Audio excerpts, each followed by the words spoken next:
আসসালামু আলাইকুম রহমাতুল্লাহি ওবারাকাতু। সম্মানিত ভিউয়ার্স, আপনাদের সকলের প্রতি প্রেম ভালোবাসা রেখে আজকের আলোচনা শুরু করছি। আজ অত্যন্ত গুরুত্বপূর্ণ আলোচনা করব। আপনাদের কাছে রিকোয়েস্ট করছি, আলোচনাটি গভীর মনোযোগ দিয়ে শেষ পর্যন্ত শুনবেন। অল্প শুনে চলে যাবেন না। শেষ পর্যন্ত শুনলে অবশ্যই মনে বড় আনন্দ পাবেন। দেখুন দরদি, পবিত্র কোরআনে দয়াময় আল্লাহ বলেছেন, আমি মানুষ এবং জিনজাতিকে শুধু আমার ইবাদতের জন্যই সৃষ্টি করেছি। এই ইবাদতের বাংলা অর্থ হচ্ছে উপাসনা।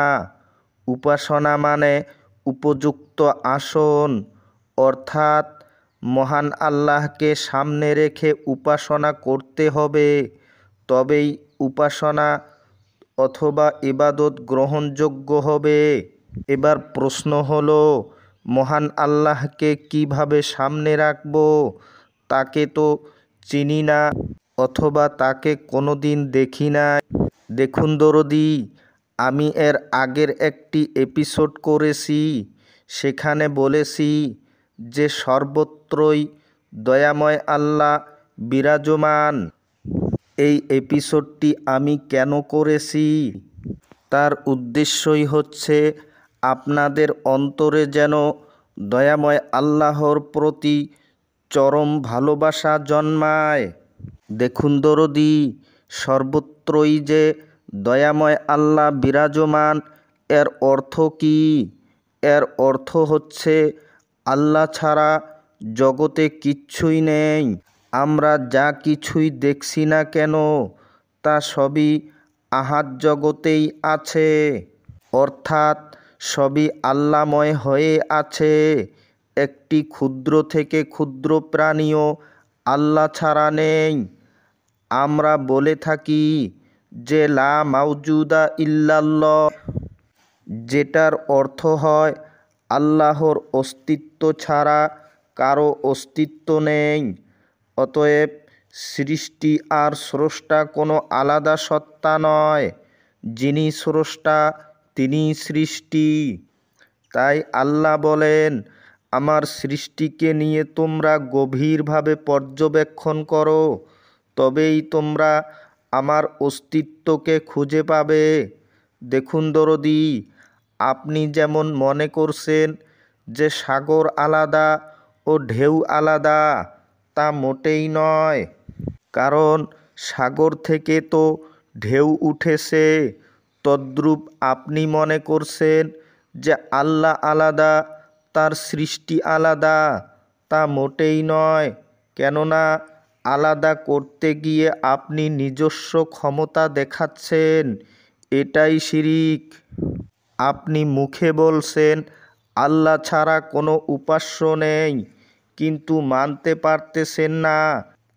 আর আপনার স্বাধীনতা ইচ্ছা শক্তির অপব্যবহার করছেন। আপনি আল্লাহর অনুগ্রহের সীমিত স্বাধীনতাকে পেয়ে নিজের ক্ষমতা দেখাচ্ছেন। এই স্বাধীনতা শক্তি আপনার নয়, আপনাকে দেওয়া হয়েছে অল্প সময়ের জন্য, এবং তা পরীক্ষা করার জন্য। এর সঠিক ব্যবহার না করলে আপনাকে আসামির কাঠগড়াতে দাঁড়াতে হবে। তাই দয়াময় আল্লাহ বলেন, আমি পৃথিবীর উপর সব কিছুকে পৃথিবীর জন্য শোভনীয় করেছি, যাতে লোকদেরকে পরীক্ষা নেই যে তাদের ভিতরে কর্মে কে উত্তম। দেখুন দরদি, দয়াময় আল্লাহ মানুষকে তার প্রতিনিধি হিসাবে পাঠিয়েছেন, তার সমস্ত অভাব পূরণ করেই পাঠিয়েছেন।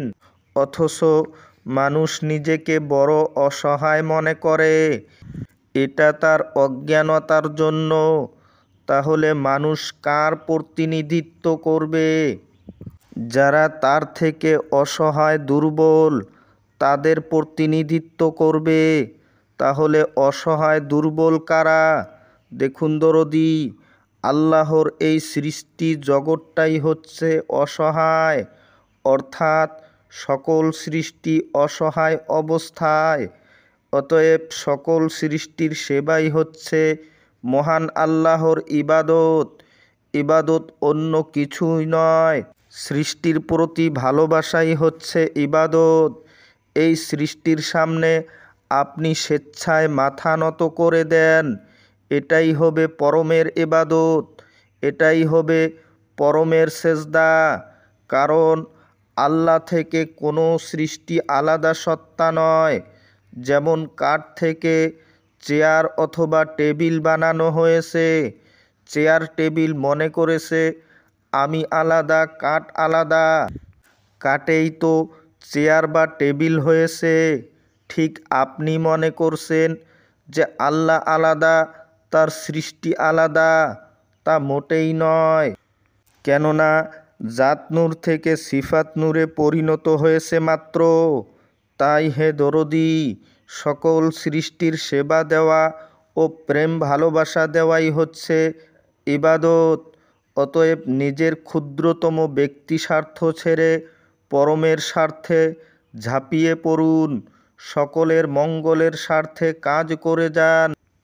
এই প্রকৃতিকে আপনি আজ যা দিবেন তা অবশ্যই কাল ফেরত পাবেন। হে দরদি, এই আলোচনা থেকে জানি না আপনারা কতটুকু বুঝতে পেরেছেন। আপনাদের মূল্যবান মতামত অবশ্যই কমেন্ট বক্সে দিবেন। হে দরদি, এই সেবকের কথাগুলো যদি ভালো লাগে তবে অন্যকে দেখার সুযোগ করে দিবেন।